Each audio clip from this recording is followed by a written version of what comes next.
Baik, pertanyaannya, jika ada hari kejepit nasional, ya, hari itu hari kerja di antara hari libur nasional, apakah boleh hari libur nasionalnya kita tukar atau kita geser ke hari kerja tersebut?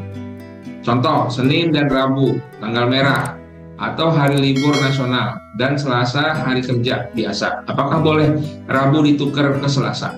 Ya, jadi Selasa libur dan Rabu masuk, ya, dihitung lembur, ya, karena saat audit kok menjadi finding, ya, temuan, ya, meskipun hal tersebut telah ada kesepakatan terus antara pengusaha dan pekerja. Nah, ini gimana nih, Pak? Nah, ini kayaknya update ya, karena kemarin banyak banget hari kejepit nasional. Hari Kejepit Nasional, ya, ya. Ya. Baik, terima kasih Bapak Ibu semua. Hari Kejepit Nasional ini memang kejadian yang sangat jamak di perusahaan. Biasanya memang dalam rangka efektivitas, ini bukan efisiensi ya, efektivitas penggunaan fasilitas yang ada di perusahaan seperti listrik, air, transportasi, makan dan sebagainya, itu beberapa perusahaan atau industri merasa lebih efektif, lebih efisien apabila hari kerjanya itu berturutan, kan gitu ceritanya. Sehingga apabila ada hari libur nasional atau cuti bersama, kemudian dia ada kejepit-kejepitnya. Ini kalau contohnya adalah Senin dan Rabu tanggal merah, Selasanya hari kerja biasa. Nah, kalau Rabunya ditukar ke Selasa, jadi Selasa libur, Rabunya masuk kerja biasa, tidak dihitung lembur, boleh apa enggak? Ya. Nah, hal mendasar dari pertukaran hari kerja seperti ini, kalau ditanya dalam peraturan perundangan ada nggak diatur? Secara spesifik, secara detail tentang menukar hari kerja seperti ini memang tidak ada dalam perundangan, Pak. Ya. Tetapi yang bisa dilakukan adalah kesepakatan. Ya, kesepakatan. Nah, tinggal mungkin nanti kesepakatannya ini yang harus dipastikan bahwa yang membuat kesepakatan itu memang mereka-mereka yang memiliki kewenangan untuk membuat kesepakatan tersebut.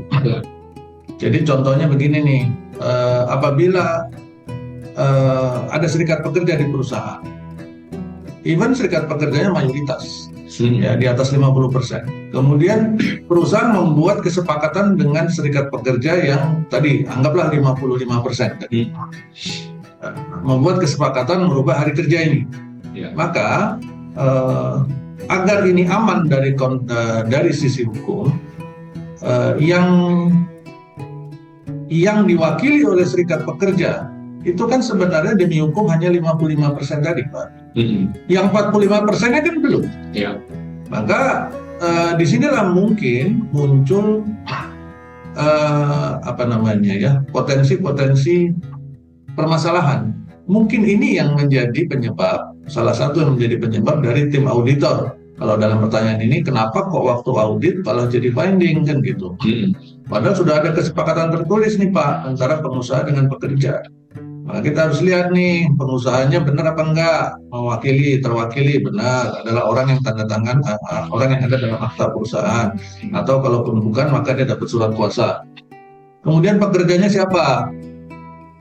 Oh, kita sudah ada serikat, maka tadi yang kita bahas. Apakah ini 100% anggota serikat, dia mewakili apa bukan? Oh, hanya 60% Pak anggota serikatnya. Nah, berarti yang 40 siapa yang mewakili, kan begitu tuh. Iya. Berarti harus ada kesepakatan untuk yang 40%. Atau dalam kondisi yang lain mungkin, Pak, kami belum punya serikat pekerja. Kalau belum punya serikat pekerja, berarti siapa yang harus diajak bikin kesepakatan? Kami panggil perwakilan dari setiap departemen, Pak. Karyawan kami ada 1000, departemen ada 10. Setiap departemen pukul rata ada 100 orang. Maka kami panggil tuh 10-10 dari setiap departemen sehingga terkumpullah 100 orang. Tanda tangan. Nah, pertanyaannya nanti adalah apakah 100 orang karyawan perwakilan tadi memang benar-benar secara sah demi hukum mewakili karyawan yang tidak ikut membuat kesepakatan yang 900 tadi. Ya, nah ini yang perlu diperhatikan, ya, kewenangan atau keabsahan mewakili untuk membuat kesepakatan ini menjadi penting. Ya. Jadi ini yang menurut saya kita harus perhatikan. saya nggak melihat penjelasan lebih lanjut dalam pertanyaan ini. Findingnya itu apa? Biasanya kan kalau auditor tuh kalau ada finding atau temuan dia pasti akan memberikan penjelasan. Permasalahannya di bagian ini, di bagian itu. Nah, baru kita bisa bahas lebih jauh. Tapi di pertanyaan ini nggak cukup jelas. Tapi nggak apa-apa. Mungkin prediksi saya auditor bisa saja melihat siapa sih yang buat kesepakatan. Oh, pekerjanya tadi cuma pekerja ada 1.000, tapi yang tanda tangan kesepakatan cuma 100 perwakilan. Nah, keterwakilannya ini sah apa enggak? Ya. Nggak bisa menggunakan struktur organisasi karena harus menggunakan, kalau pengen yang sahnya yang benar-benar aman adalah 1.000 orang atau 900 orang tadi membuat surat kuasa kepada si 100 orang tadi untuk membuat kesepakatan. Demikian juga serikat, kalau serikatnya 60%, maka 40%-nya harus bikin surat kuasa. Kalau enggak ya dia harus bikin kesepakatan sendiri dengan si pengusaha. Ya, jadi memang ini yang harus diperhatikan oleh teman-teman kita di HR. Jangan hanya karena melihat, oh kita ada serikat kok, ya sudah pakai serikat, belum tentu. Kecuali perubahan tanggal merah ini sudah dimasukkan dalam klausa PKB. Itu baru mengikat semuanya. Contoh, kemungkinan seperti yang dalam pertanyaan ini, Senin dan Rabu tanggal merah, kemudian Selasa hari kerja biasa, kemudian hari Rabu ditukar ke Selasa sehingga hari Selasa itu libur, kalau masuk dia lembur, hari Rabu itu masuk kerja biasa tidak dihitung lembur.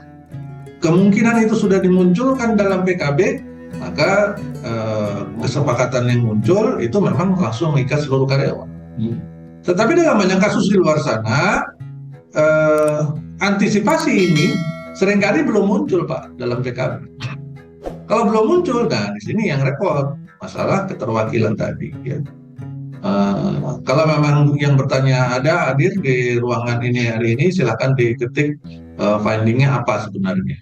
Ya, begitu kurang lebih Pak Abi. Terima kasih.